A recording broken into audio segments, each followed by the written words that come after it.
Here now, Chad Ayers, former assistant SWAT team commander, and Michael Julian, active shooter survival instructor.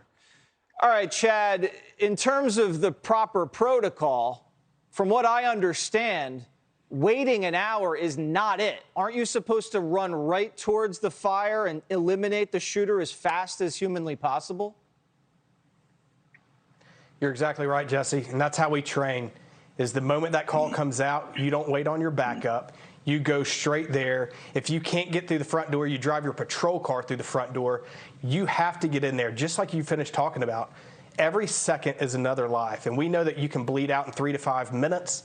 It's absolutely devastating, and it looks like once they got in there, they got hung up at a door. There's reports talking about, that they needed a key, and they couldn't get a key. Look, there's Knox boxes for firemen to get in. It's very frustrating that there was not ways to breach that door or tools. And again, look, it's very early, Jesse. We don't know all the facts and the exact timeline yet. So I want to be careful to Monday morning quarterback anything, but you're absolutely right. Our job is to get in there and to eliminate and neutralize that threat as quickly as possible. Yeah, Michael, what is your assessment of what went down during that hour while they waited for tactical to come? Yeah, same as Chad.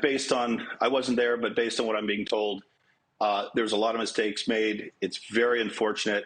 The reason you have got to engage immediately is for the gunman's going to do one of three things. Re-engage the law enforcement. They're going to try and escape, but more often than not, they're going to kill themselves. But either way, whatever they're doing, they're now not trying to kill innocents. So the sooner you engage and get in there and make that happen, the sooner the thing's going to end. Chad, I imagine there was a window in the classroom. I mean, it's a first-story building. All these classrooms have at least one window.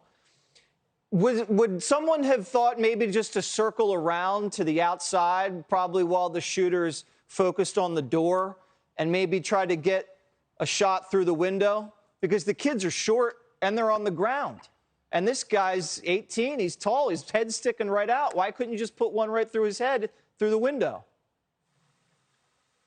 Well, that's what I'm having trouble understanding, because there are reports out there, Jesse, where they were breaking windows to get other students out. Why weren't they breaking the window, to get those students out or to take a shot to eliminate that? Here in the upstate of South Carolina, many of the schools have numbers on the exterior windows, and that is for that reason, for law enforcement to be able to see and know what room they're in from the outside, and hopefully be able to breach that window and take a shot and end this thing as quick as possible. Michael, what else tactically went wrong here besides the waiting around? So he crashes his vehicle. Police are aware about the grandmother being shot in the face. He's firing rounds at a funeral home across the street. He's ripping off rounds into the school as he walks in. There's a 12-minute gap right there before he even enters the school. What else do you have to say? Well, from what I understand from somebody that was in the governor's briefing initially, they actually had gotten word the grandmother was successful in calling. They knew and sat on the information and did not immediately act and shut the school down. That's how he was able to actually gain entrance to it. Then not going in immediately. We learned after Columbine that you have got to get in. You don't set up a perimeter and wait for SWAT or anything. As soon as the second officer arrives, you go in as a team and you engage. So just the waiting and not knowing, I'm guessing, I wasn't there, I'm guessing the training is not recent, not up to date, and that led to a lot of these problems. Yeah, Chad, isn't that the lesson after Columbine? You don't wait for tactical, you go in right away. I mean, shouldn't that bit have pounded into their training manual? I mean, from the jump? Columbine was in 1999. Exactly. That's where tactics started to change. Let's take Columbine out of it and look at the Parkland shooting. We saw the results that happened there at Parkland, what happens when you stand outside. And now here we are in 2022, and we're still seeing this. This is what we sign up for, is we have to go towards the sound of gunfire and put our lives ahead of anybody else's. And like I said, it's going to be interesting, Jesse, over the next week or two as this timeline and body cam footage comes out and we're really able to get a better idea of this. But I just can't imagine standing outside of a door where there's all these little elementary school kids inside. Look, 44% of these events are over in less than a minute.